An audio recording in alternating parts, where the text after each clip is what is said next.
Hello everybody. So this is what the Temple Mount looks like right now. I think it's the 4th day of unleavened bread. I hope you're having a good morning. And yeah, the last few days this place has been closed to its people because of the tensions of this area. And I've tried to get up here the last few days, and today, praise the Father, it's open. There's lots of Israeli soldiers up here keeping us safe and sound. As I'm making this video, my heart is settling. It's early in the morning, and it's peaceful here. There's trees and birds, and I think I'll take a couple of different clips of some of the important places here and cut them all together and make a short video for you guys. Well, here's some stuff that's important to some. Got this there. There's a couple of mosques. It's said that dome is made out of gold and it glitters in the sun. And this is probably, I don't know, 10 or 15 acres or so. This might be the end of the video. If not, then you'll see another clip coming up right about now. Praise the Father. Hallelujah.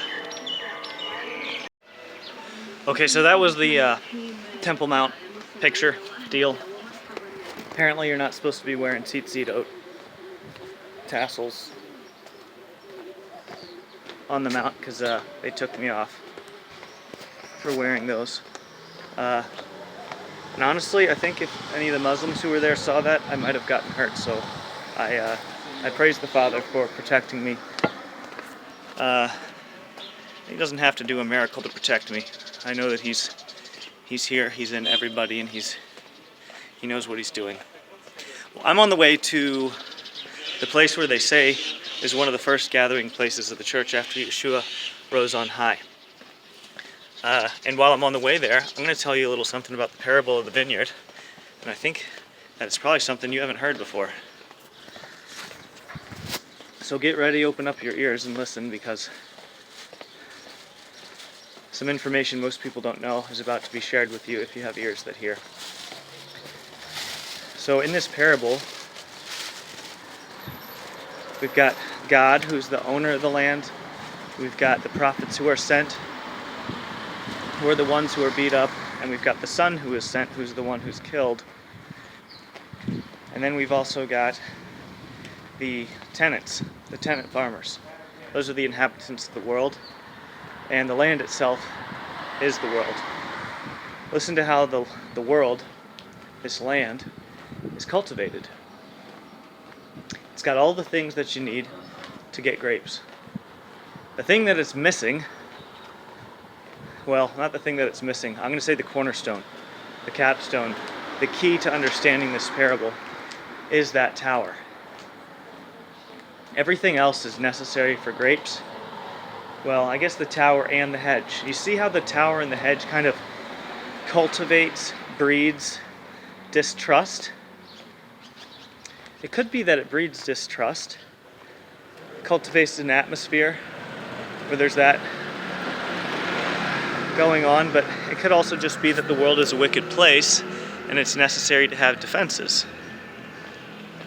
And in having these defenses, it puts these tenant farmers in a place where the guy in the tower calls out and says, "Hey, y'all, get ready to fight. I see somebody yonder, off in the distance. It's time to fight." And then the guy shows up. Whoa, whoa, whoa, I represent the master of this land. You owe us some grapes. They're already ready to fight, y'all. So at that point they could, tranquilo, man, relax. Give him what is owed. Or they could beat him up. And that's what they chose to do. And over time, he kept sending more servants. And more servants keep getting beat up. And then they send the son. And these dummies kill the son, thinking that now that we've killed the son, we're going to take the inheritance. But we all know that's not how it happens. Instead, the tenant farmers are destroyed. And the land is given unto somebody else who can handle it properly.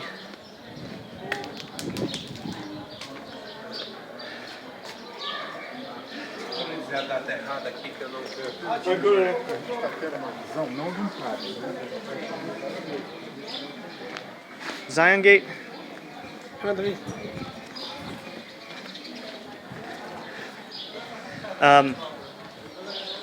They can handle the land properly, yeah? And so,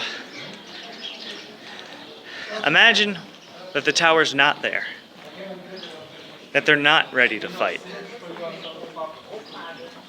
Meditate on that for a little while. But then consider this. This parable is told from Yeshua. And he's giving us an accurate description of the world that we live in as it is and the condition of the human heart. Consider that. So we're walking towards Zion Gate here soon. I'll show you Zion Gate and that gathering place.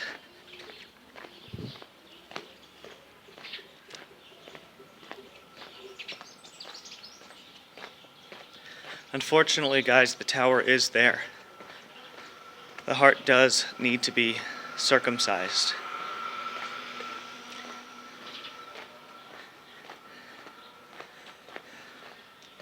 And remember, a good friend of mine, an internet friend of mine, named Kev, he's got a good YouTube channel called Truth Matters.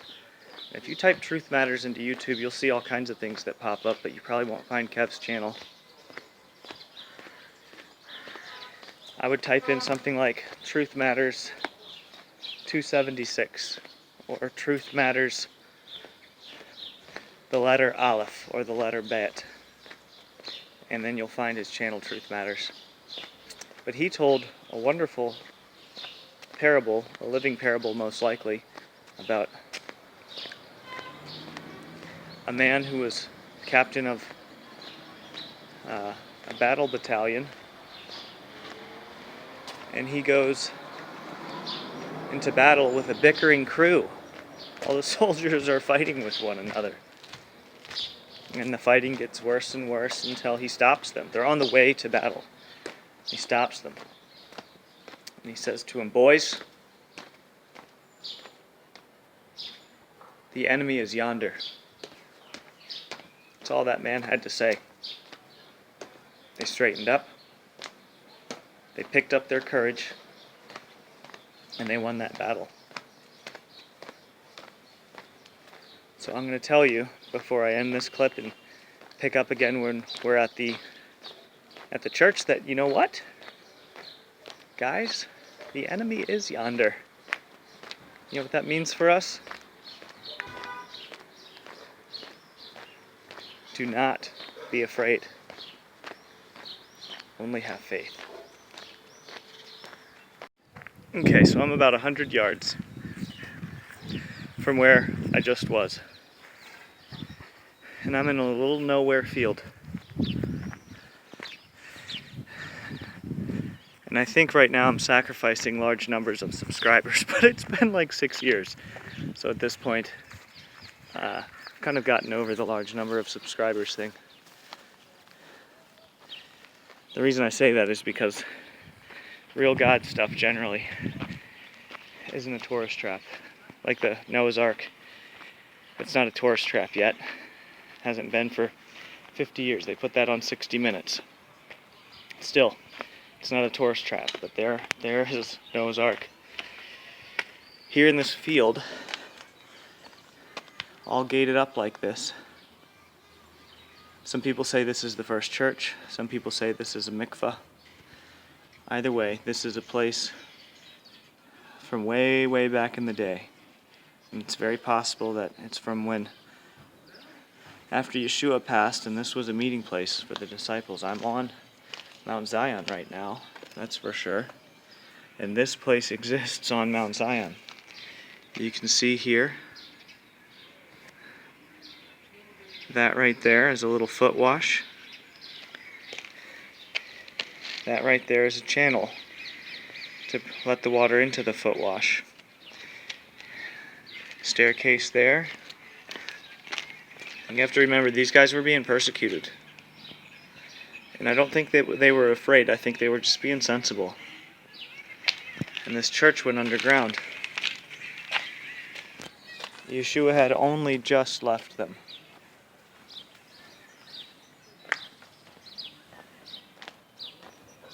But he told them he would send the helper.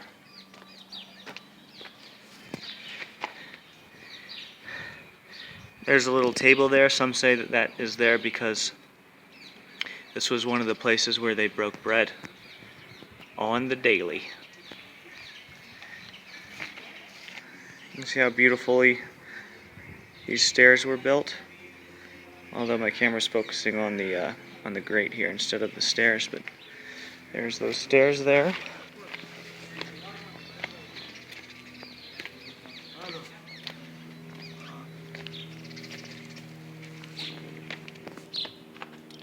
And over here,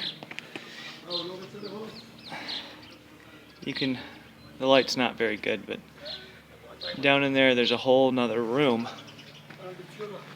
that these stairs lead to. Very well could be a mikvah. Very well could be a gathering place for the brotherhood. Very well could be both. And it's right here on Mount Zion, just past the Zion Gate. It's a wonderful secret little place out here. And now I'll bring you to, I've heard that there's lots of these, but one of the places that are claimed to be the upper room. Here we are. This is kind of between that first place where the early brotherhood assembled and the Zion Gate. And this is one of the places that they suspect could be the upper room. I'll give you a good look here.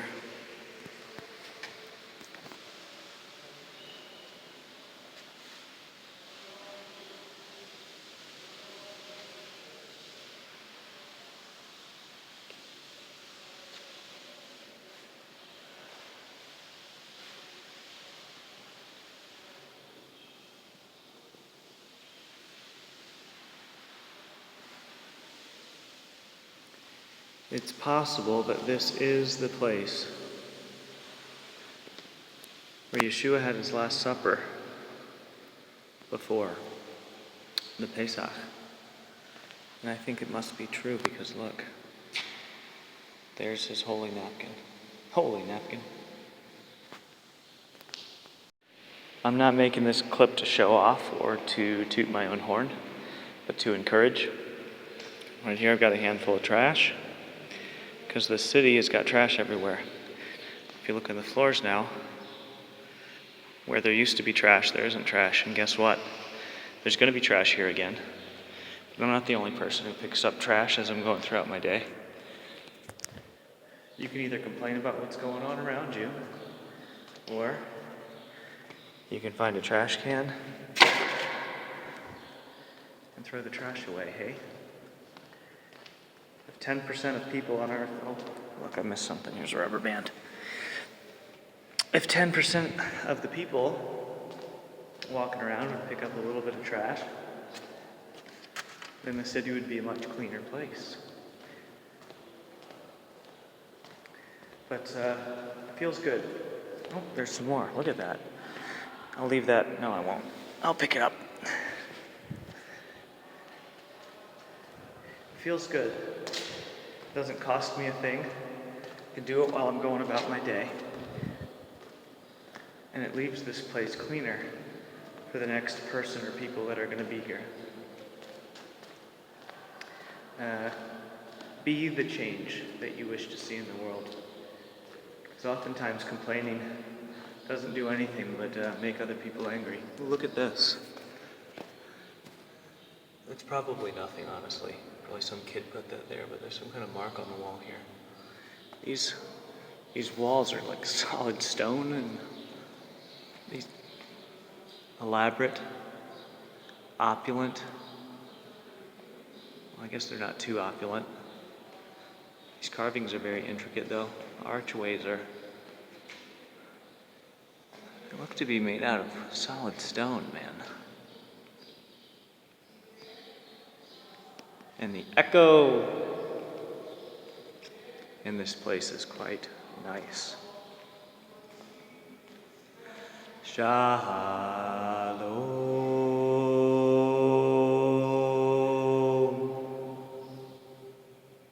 Ah, that's beautiful. Okay, I'll show you guys the upper gate. I'm going to go show you guys the Zion gate and then give you a little bit of instruction, so if you're ever here and you find your way to the Zion gate, then kind of if you wander in the right direction, you can find your way to that place. Here's one marker for you. We're working our way backwards. You kind of walk through there, and you'll see a sign for police one way, and you'll see a sign for bathrooms the other way. You want to go through the bathrooms, but you'll see these trees as you walk through here. The Zion gate's just over. You know what? We'll go all the way over to the Zion gate. So here's the look of the Zion gate from the inside. There's a parking lot right over yonder. Little keyhole window right there. You'll see a little walkway that way. And now we're inside the Zion gate. And now we are outside the Zion gate. And you can see right there's a sign that says Zion Gate, so you know that you're at the Zion Gate. A little roadway here. And if it's been a long journey, getting to the Zion Gate for you. Come just around the corner, you can find yourself a nice, tasty, little, shady rest spot for you.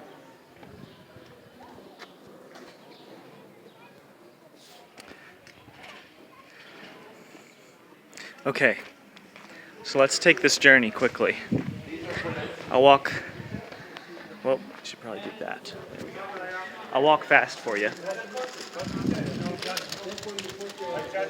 Okay, so right now we're going in the Zion Gate. We're inside the Zion Gate. And now we're exiting the Zion Gate and going into the old city. You'll see that there. Here's a parking lot. You don't go right, you go straightish. That tour group's probably not going to be there, but yeah, you go to the tour group, right? And you kind of go right-ish, I think. Pretty sure this is the right way. I think so. And then we got these three trees here, you'll see. And you'll see this sign here.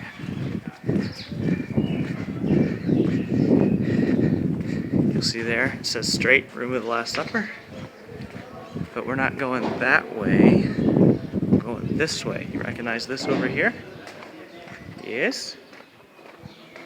Got ourselves another tasty little resting spot. Plenty of shade. And this time it's not hard brick walls, but it's beautiful, blooming trees in a nicely landscaped corner of the old city. And then we come through this way here. Once you have those three trees, you know that you just keep going straight. And then right here, to the left over there is like King David's tomb. It's a little synagogue. And then I think this is the upper room staircase. But you can go that way to like a police department area. Or you can see this sign here to the bathrooms. And you head through this enclosed, cozy area here. That hallway leads to this same opening over here. Here's our bathrooms, moderately maintained. And then here we're kind of exiting the old city. It's not really a gate, it's just a sidewalk that ends. But we are exiting the old city. And you come to this beautiful field. And here we're on Mount Zion. And you'll see a basketball court to the right. And you know that right there. Recognize that. And that's that. And back that way is the Zion Gate. And you'll see some security guards sitting there too. Probably not right there, but you'll see some security guards as you're around here. They do a good job.